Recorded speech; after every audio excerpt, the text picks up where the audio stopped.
In an island wilderness, a hike through paradise turns into disaster. An horrific accident leaves a man's life resting in the hands of someone he barely knows. See you soon. Days from help in the middle of a treacherous rainforest, the next 48 hours will change both their lives forever. It'll be the ultimate test of character, compassion, and the will to survive. I'd always said that there's some kind of glamour, if you like, in dying in a place that you love. And now I'm staring down the barrel of that, and it doesn't look that pretty.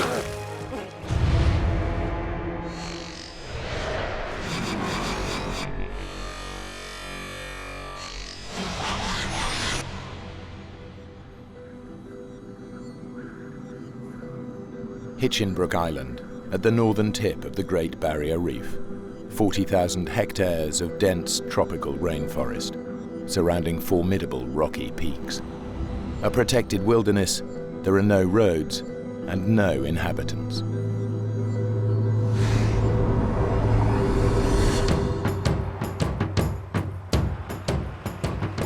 It's exactly the sort of place that Warren MacDonald lives to explore.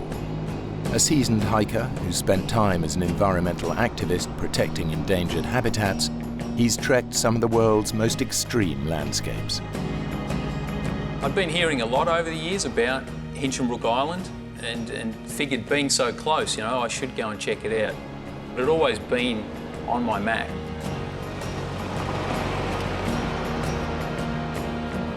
Hinchinbrook is renowned in the hiking community as one of Australia's best-kept secrets. Accessible only by a single ferry that makes the crossing once a day. When I go hiking, I don't go hiking usually to be with the crowd, so I took off on my own. It was a big sense of freedom, I suppose. I think the isolation is always a huge part of it for me. I'm always out to try and get to those places where not everybody goes to.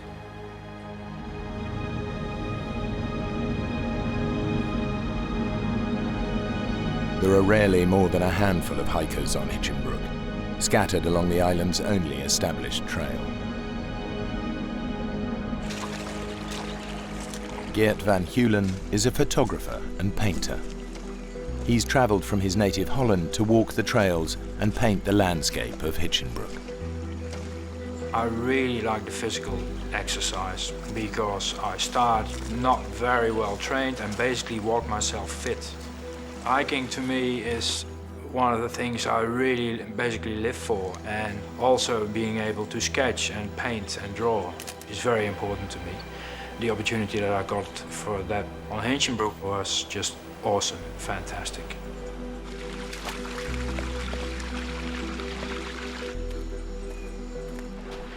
Eventually got towards the end of the day and got to Little Zoe Bay, and first thing I noticed is there's a guy sitting down on the beach wearing a bandana basically, sketching the scene out on the ocean, and I remember thinking, wow, that guy looks pretty chilled out. Hey, how you going? Hey. I'm Geert van Keulen from Holland. Or McDonald's. Yeah, good to meet you. Good to see you. Straight away there was a connection. It's a beautiful place. I have some friends, got some friends in Townsville. They was talking about the Hinchinbrook, you know? What do you got there? It's the trail notes. Some trail notes for Mount Bowen. I was thinking to climb it, Take a look. Yeah, take a look.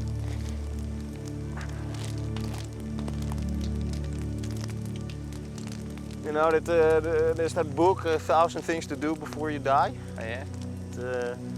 Apparently the view from the top of Mount Bowen is in there twice. How long do you reckon it'd take to climb? If you're interested, then we can climb it together. I mean.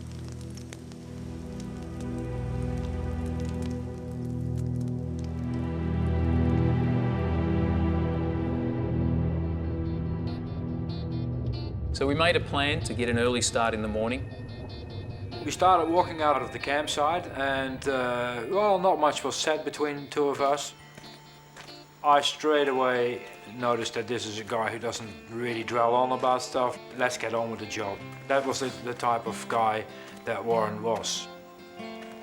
We figured it'd probably take 8 hours to get to a high camp, and from there the next day we'd be able to make the summit and probably come all the way back down to the beach in that day.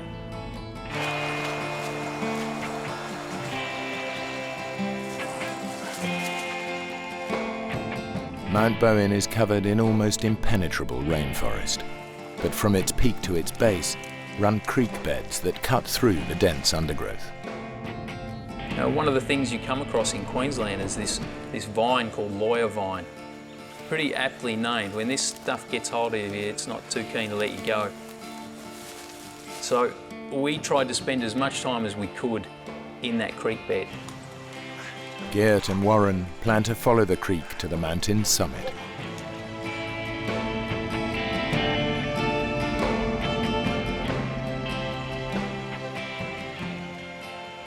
We got to the point where we were basically hopping from boulder to boulder. And every time I saw Warren, without any effort, basically sort of tiptoeing almost over the rocks in front of me, that I had a real battle of getting on with. I don't know where I got it from, but I've got a pack on for the first time in 6 months and I'm bouncing like a gazelle from rock to rock. I remember thinking, what if I started here, you know? I mean, this is not a joke, this is serious walking. Jeez, you all right, kid? You all right? Yeah, no, fine. Take the camera. Got it. Your legs all right? Yeah. Stupid.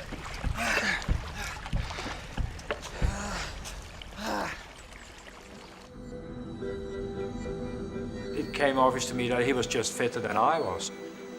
But at the same time, I was having a great time. And I like that sort of element in hiking very much. Why should it be easy? I might as well stay home. We'd probably been going for 5 hours or so when I started thinking, wow, you know, we don't look like we're anywhere near where we need to be. What do you reckon? I reckon we're in the wrong creek bed. I reckon you're right. I didn't feel like we were lost. I don't even know if I'd use the term geographically embarrassed. To me, it wasn't a huge deal. We're gonna lose the light, you know, soon. It's gonna get dark. We can't exactly camp here.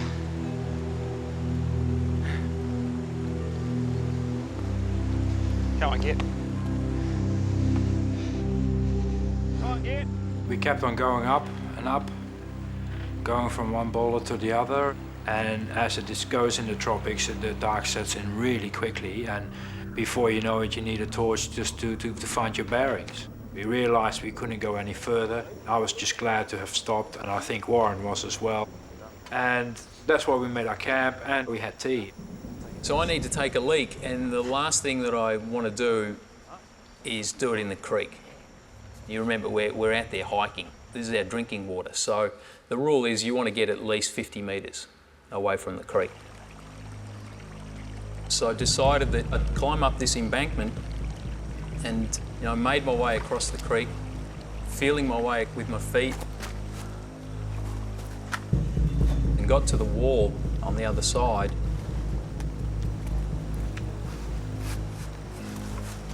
And got my foot up onto the rock. And at that point I heard a huge crack.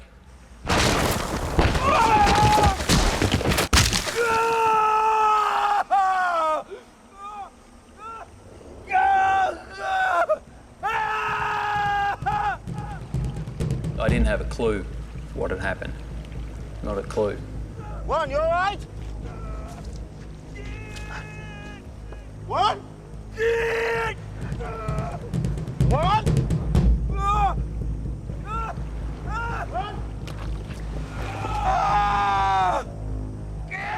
Warren? Jesus, what happened? I shone, and I saw a complete surrealistic scene. It was a human being, and this huge rock was on top of him. At this point, it's totally all about the pain, grinding down into my legs, and I need to make it stop. In a freak accident, Warren MacDonald is pinned under a chunk of granite weighing more than a ton. He has no idea how badly he's injured, only that he's trapped.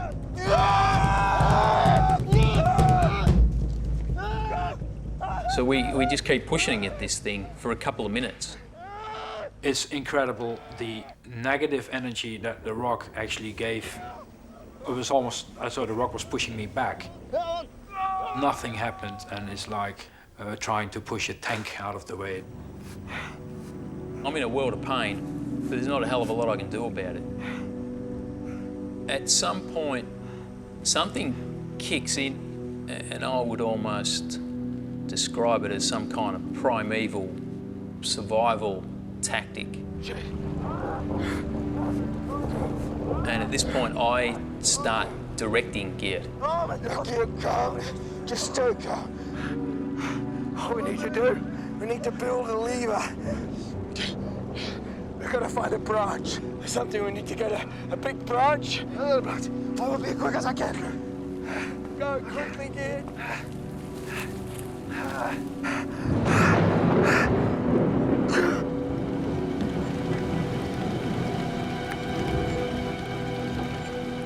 So it started raining. I'm thinking, this isn't ideal. We don't really need this.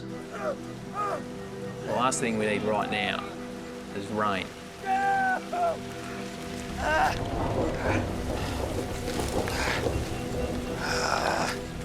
I can hear him downstream wrestling with trees and branches of trees, trying to break off something decent that we can use as a lever, and I can almost picture in my mind what he's doing. And obviously, I want him to come back as quick as he can. You know, I'm almost trying to will him to hurry up. You'll be okay, man. I think I got it. I'm coming, Warren. I'm coming, man.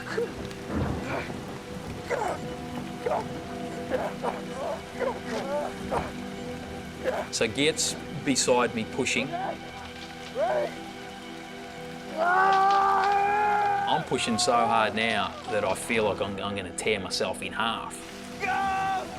And then all of a sudden it moves, maybe an inch. Again.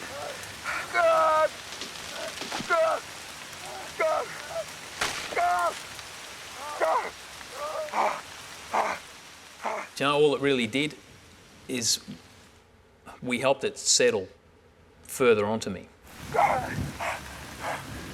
Geert, mate. We need a bigger branch. We need a tree. Yeah. Go get a tree. Okay. Get a good one. You're gonna be all right, mate. You're a tough bugger. Go get a tree. When he leaves, I start thinking about how I'm going to get down.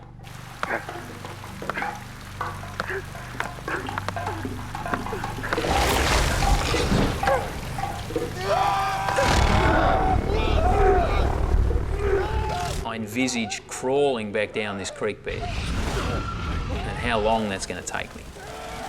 I'm pretty sure that I got two pretty badly broken legs.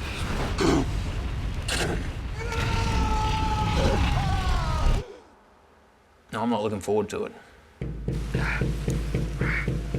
I'd been given a Swiss Army knife by someone. And with the Swiss Army knife, I decided to start cutting the wood and sawing, as it were. And in the process of doing that, the handles of the Swiss Army knives, I pushed them off and did not realize that the metal bits that kept the handles together had gone into my skin and tore the whole inside of my hand open. I didn't even feel it. You know, you don't feel pain, but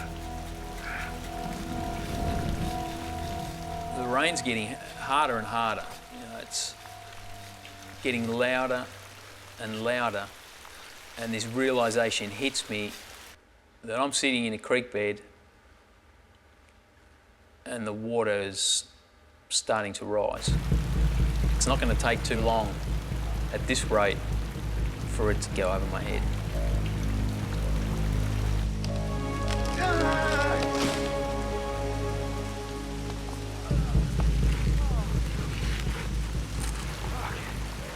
Okay, man. I got a good one. Where shall I put it? Okay. Good. Okay, on my count here. 1, 2, 3. Go! Come on! Go! Go! I think we're both waiting for that miracle of the old lady that lifts the car up, you know, off somebody trapped under a car, and I think we're both hoping for that, and it's just not coming. God, come on, kid! God!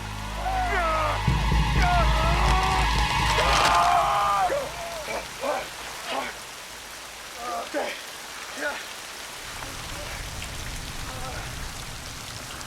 Hearing that tree crack, it almost stopped me in my tracks. At this point now, I know that I'm in some serious trouble. That was a really bitter moment. I remember just looking into his eyes and he looking into my eyes, and you don't say a thing because that's the facts, you know. We had just broken what would probably be the strongest lever we're going to find out here in a creek bed, and it had just cracked like that. And at that point, the fear factor has definitely increased for me.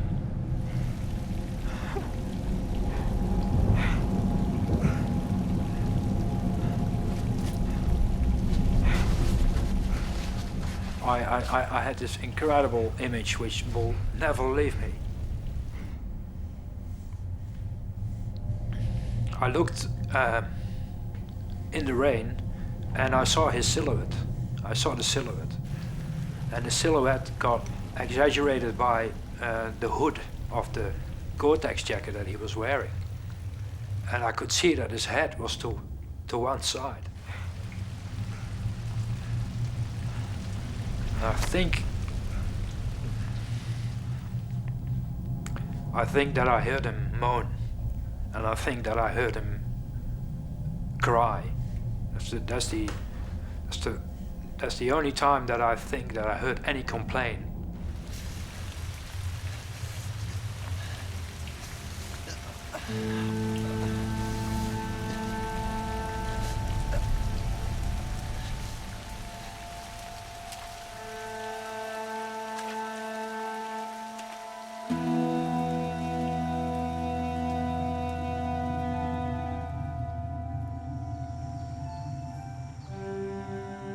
We're both totally exhausted, and it kind of snuck up on me that the rain had backed off.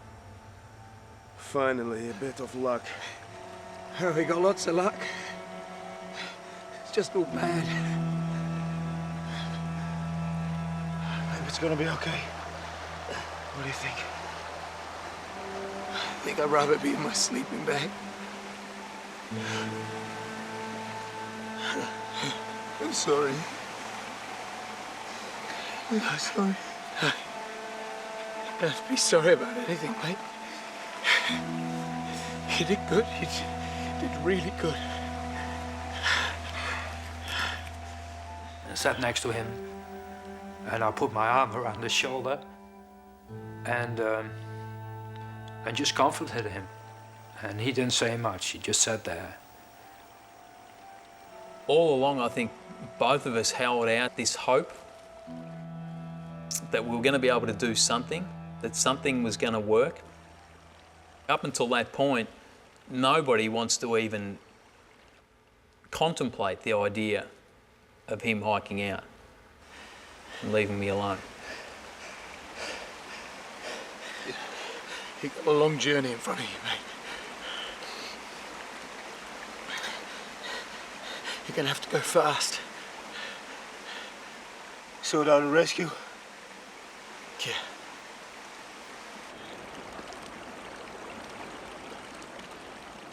It's impossible to hike out. At that stage, I would have killed myself straight away, I think.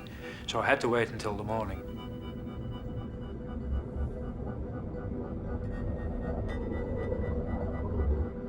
It's been more than 10 hours since the boulder fell on Warren. The torrential rain has flooded every creek. Geert's only choice, if he's to get help, is to find a route through the treacherous rainforest they put so much effort into avoiding on the way up. I had spent my whole life being self-sufficient. All of a sudden, I'm in a position where I'm totally reliant on this guy that I've met the day before.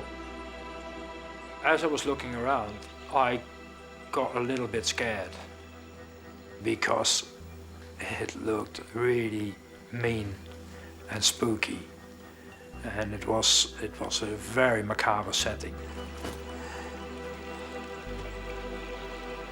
He looked pretty bad at this stage. He looked incredibly white, pale.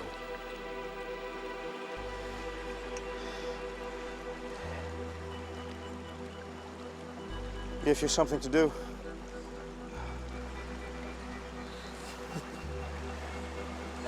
I borrowed your socks. Mine got washed away in the night. You go easy, mate. It's gonna be another night, you know, before I make it back to the ferry. I can do that. Another night I can do. I'm not consciously aware of it, but I might even have ignored eye contact for a few seconds there. He'd never looked around. It seemed like he was just looking in front of him all the time. Maybe he was already preparing himself for what was going to happen next. That he was going to be on his own.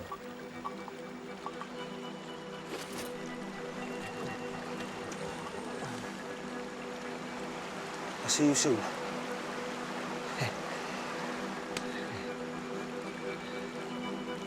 I had pretty mixed emotions watching Geert walk away.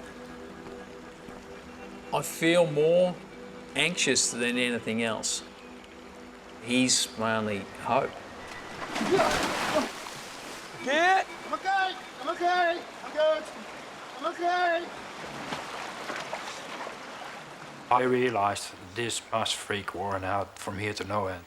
And he thought, that's some guy who's gonna get me out of here. Okay, if it gets slippery, just crawl. Just get down there, mate. Okay? Okay? Okay?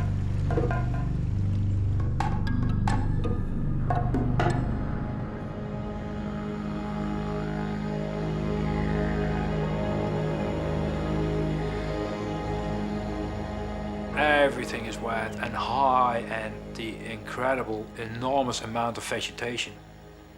Leaves, plants, creepers, plants with edges that can cut your neck in two pieces.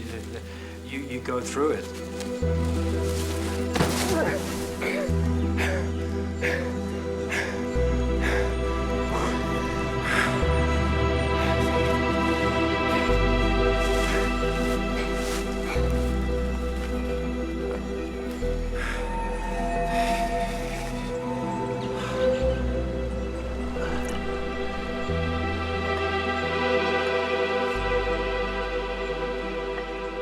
I'd always said that that there's some kind of glamour, if you like, in dying out in the bush, in a place that you love.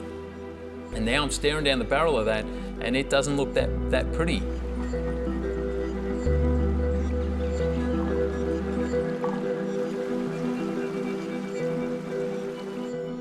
Don't relax. Keep sharp. Keep focused.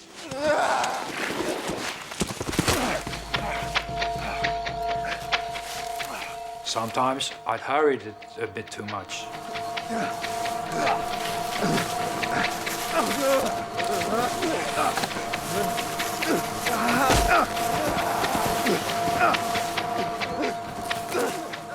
And went down way too quick.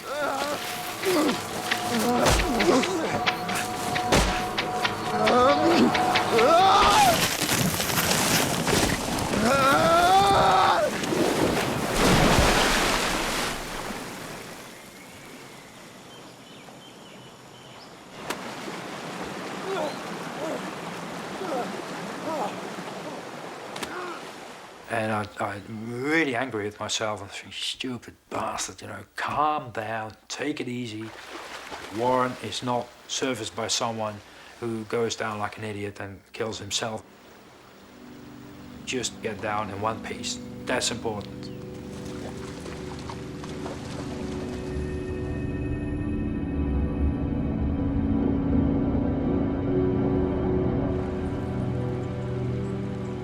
I found myself riding a roller coaster, is the best way to describe it, where at times I had to psych myself to such a point, it's just like, I'm getting through this. You know, I can do it, I'm coming out the other side, to taking this nosedive down into the depths of despair, in that's it.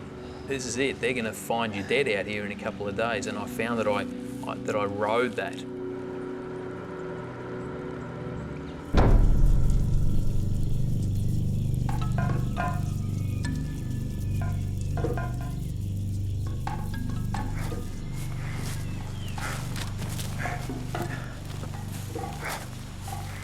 I hit a nest of tree ants. Green as a lime. Oh God, no, no, no, no, no, no, no, no! Get off! And all the ants came out and were all over me within a few seconds. I was covered in ants. And I saw a pool. And I just jumped in it with pack and all.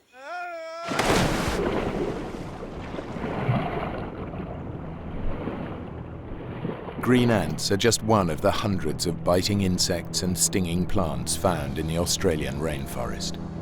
It is in fact home to 6 of the world's most deadly animals, including spiders, crocodiles, scorpions, and venomous snakes. Some of the best times in my life had been spent in the wilderness, and I'd spent time as an environmentalist protecting wild places, and the irony was that that same kind of place was now going to be the end of me. I found myself wanting to pick up the notebook that Gerd had left and to start writing a few things down. And I didn't realise it at first, but then it dawned on me that in a sense I was writing my last words and wanting to record that for family and people that I love. And then I realised why Gerd had left it there with me.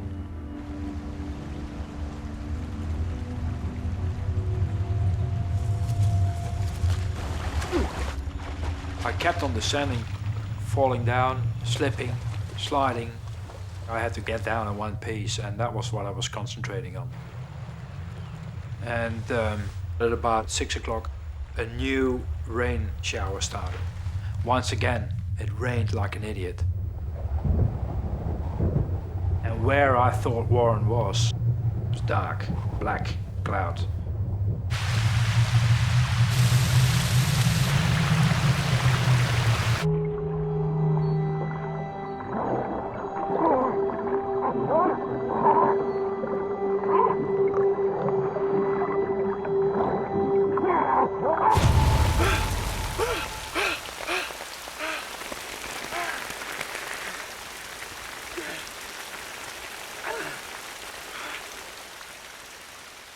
I'd been hallucinating. I felt nauseous, couldn't keep anything down, was probably hypothermic. And starting to feel sick like that was really a sign to me that I probably wouldn't last that much longer. Help! Yeah!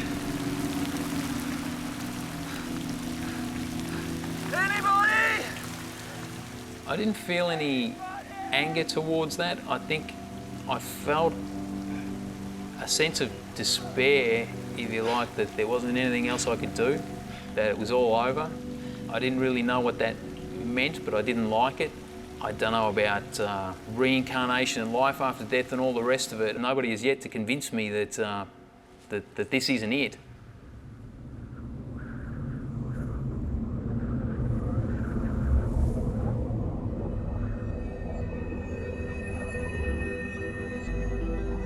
I hadn't slept well. I hardly had slept, and at about 3 or 4 in the morning I started walking. I was extremely tired, and I started to lose it. And I lost the willpower to lift my feet up properly. Just didn't want to walk anymore. I had enough. I couldn't care if there were a few moments there that I couldn't have cared if I just dropped there and fall asleep. What the hell are you doing up here anyway in the first place?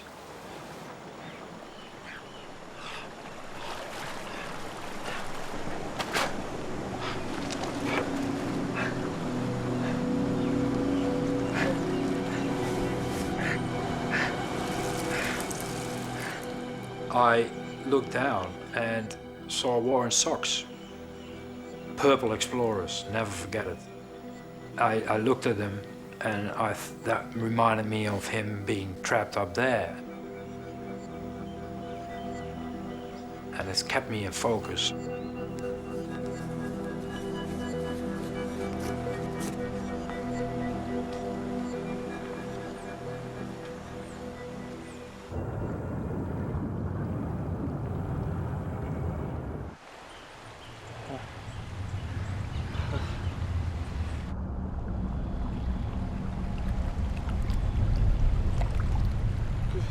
So it must be mid-morning that I notice in the pool of water around my right foot that there's this red cloud. And I'm thinking, what the hell's all that about? You know, it's a little late to start bleeding now. And I'm wondering what to make of it when I notice something moving in the water.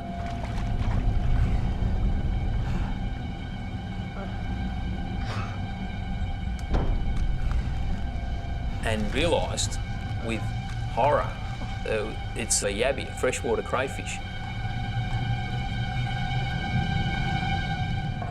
As if things hadn't been bizarre enough up to this point, this guy's nipping away at my foot. And I feel like now like I'm living in some kind of horror movie. Well, I grabbed a branch from behind me and just started spearing it, trying to take this guy out. Go on. Get him. What made it even worse was that I couldn't feel anything, and that he could have been there for hours. He could have been there all day. It's been 35 hours since the boulder fell on Warren. Many miles away, Geert has reached the base of Mount Bowen, but he's been forced off course. He's only a few hours left to traverse almost 10 miles of rainforest if he's to make the single daily ferry and get help. Everything was sore, I was bleeding, wounds all over the place. That was just hell. I felt more tired by the second, by the minute.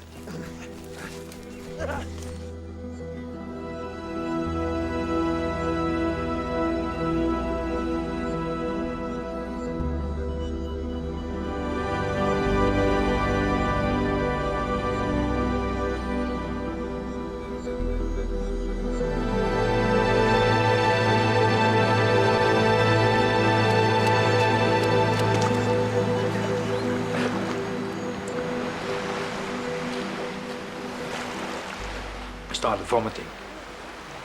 I sat on my knees and vomited.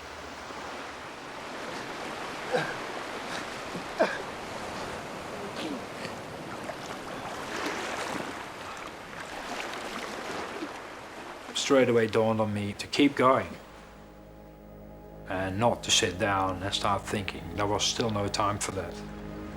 The next task was to make it to where the ferry departs from.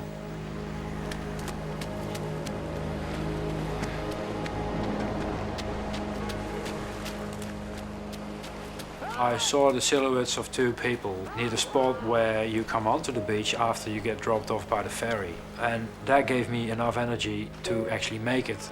I had the feeling as though you see in Vietnam films when a veteran comes off the battlefield. All of a sudden it seemed so unreal to me what was happening that I thought, which authority is going to believe me? And how are they going to get a rescue party up here if I come along, because they won't believe me? It's only a short distance from the beach to the ferry, where Geert's efforts are rewarded. The ferry has not yet departed. The ferry captain, from the very second that he saw my eyes, he knew that some serious thing had happened. Yeah, copy that. Just stand by. Mate, the rescue services are on their way. Thank you. They want you to wait on the beach.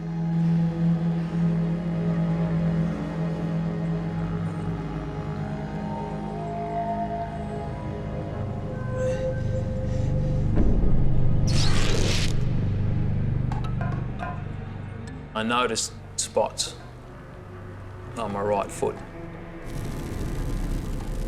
and knew that wasn't a good sign.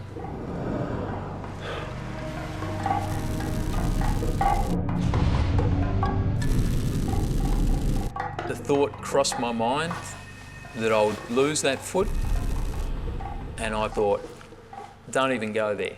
You got enough on your plate to deal with right now.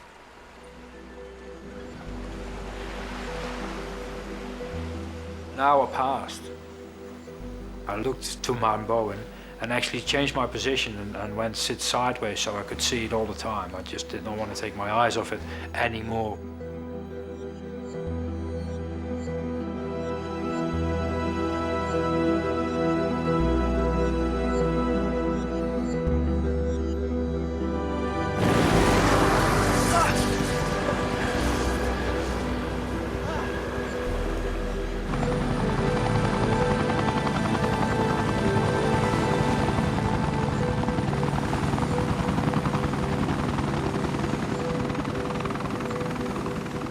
The doctor was very calm, looked at me and he said, he gave me a very friendly nod. Hi, we go up now, and where do you think that we can find him? I asked Geert what position and what condition Warren had been in when he left. We had to make a guess that what we would take would be extrication equipment, that is something adequate to lift the boulder off, and perhaps material to do an amputation if we couldn't get the boulder up. We weren't sure where we were going, what we would find.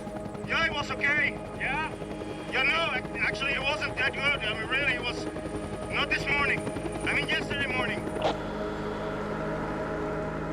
Right about now, I've all but given up. You know, I'm convinced that something's happened to Geert, and I'm basically just waiting to die.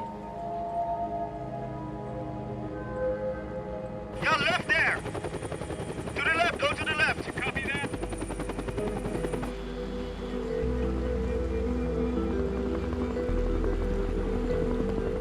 But the instant that I hear that helicopter, I snapped to attention. That's where we went back. This is close. Yeah.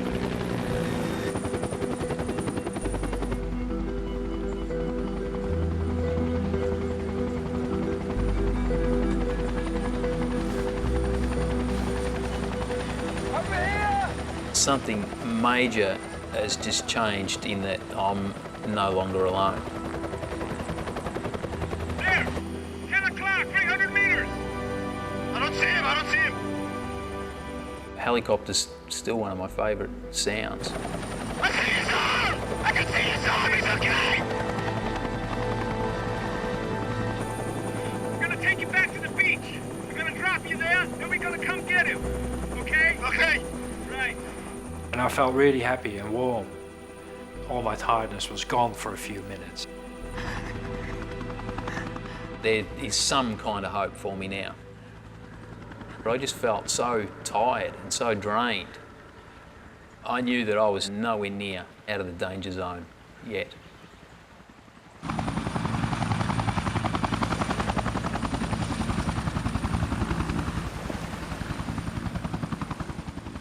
They dropped me off on the beach and I was asked to leave. I had to go and had to wait for a second helicopter. I think we appreciated early on that because this is a very narrow ravine with trees hanging over it, there wasn't even a place to really bring the helicopter in, and we were going to have to go down on wires.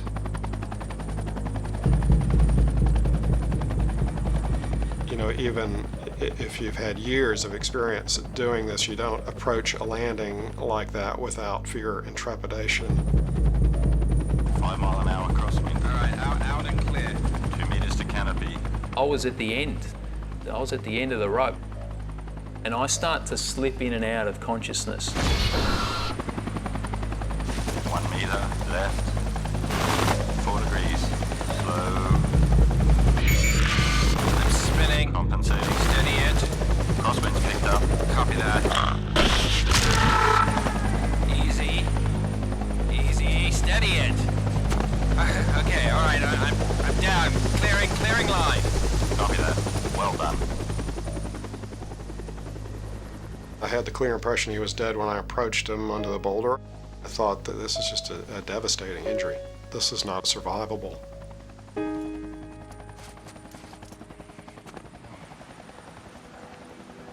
So I was surprised when he responded to me at all. Man, am I glad to see you. And, you know, then I knew we were there. I knew we were going to be able to do something. How long you been here? I don't know. I don't know. Now, are you allergic to any drugs? Like anything you can give me. Now, we got some equipment to take the boulder off, but it's going to be a slow process. You just hang in there, okay? Now, you hold this. Keep it under your arm, okay? Right, that's it. Keep the pressure on, otherwise you'll be losing fluid. I would say for the normal mortal man, I would have expected him to die, honestly. If not fairly immediately, perhaps when we were to remove the boulder, there's a chance that toxins from the necrotic tissue, his legs, would enter his circulation and just push him over the edge as far as acidosis and electrolyte imbalance is concerned. Quite the operation. It took about 2.5 hours for him to lift the rock off me. He could have died at any moment, I believe. 1, 2, 3. Get the hell off me! Get off me! Stay with me, now breathe. Physically, he survived the rescue attempt, but, you know, from a physiologic point of view, the guy's still in profound shock. So his condition, quite obviously, was critical. The helicopter rose and flew over Mount Bowen, and it was of a stunning beauty. And I could really absorb the beauty, and I had that sense back.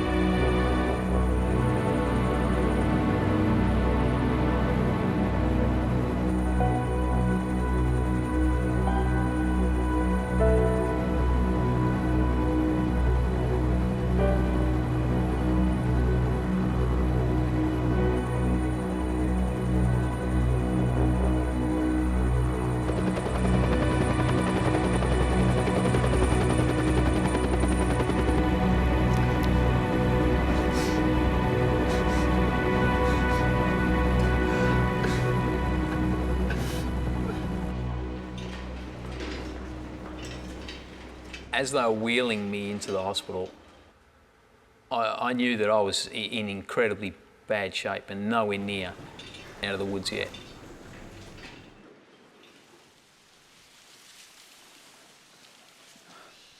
I call the hospital in Cairns and I get a nurse. "Ah, you're good. Ah, wow, well, I'm glad he's fine, he's here. Would you like to speak to him?" I said, yeah. I'd like to speak to him. Pass on the phone. So I said, "Warren, hi, how you going?" And he said, "Yeah, I'm fine, you know. I was a bit worried that you didn't make it out there, but you finally did it. Hey, thanks, mate, thanks." And then he said, "But I lost my legs, mate." And I didn't even have the guts anymore, I think, to ask what, you know, what? I said, "You lost your legs?" "Yeah, I lost my legs." And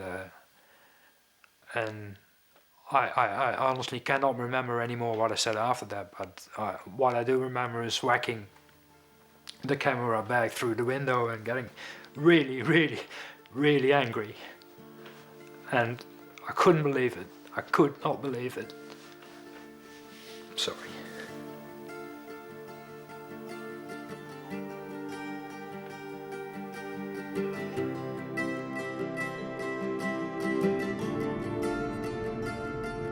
I think the single biggest thing that helped me survive was that I had sort of spent a lifetime taking myself outside of my comfort zone. And that definitely helped me get through. And it's helped me deal with life the way that I have to deal with it now.